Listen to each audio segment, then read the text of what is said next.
एकादशी व्रत की संपूर्ण कथा।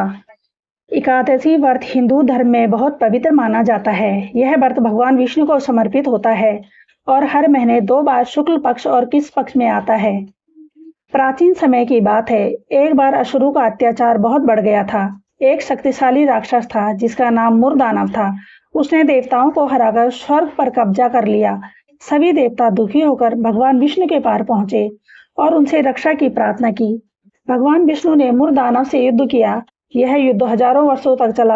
अंत में भगवान विष्णु बद्रीनाथ क्षेत्र की एक गुफा में विश्राम करने लगे। तभी मुरदानव उन्हें सोते हुए देखकर मारने के लिए आगे बढ़ा। एकादशी देवी प्रकट हुई। जैसे ही मुरदानव भगवान विष्णु पर आक्रमण करने वाला था, उसी समय भगवान विष्णु के शरीर से एक दिव्य स्त्री प्रकट हुई। वह अत्यंत तेजस्वी और शक्तिशाली थी। उसने मुरदानव से युद्ध किया और उसे मार डाला।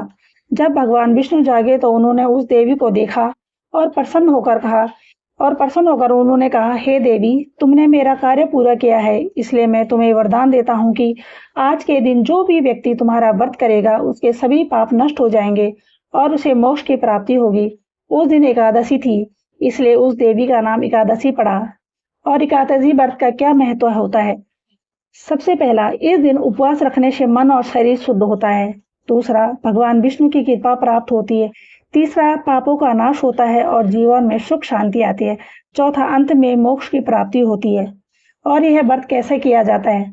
सबसे पहले सुबह स्नान करने के बाद व्रत का संकल्प ले, भगवान विष्णु की पूजा करें, फलाहार या निर्जल व्रत रखे, ओम नमो भगवते वासुदेवाय मंत्र का जाप करें। अगले दिन द्वादशी को व्रत खोले।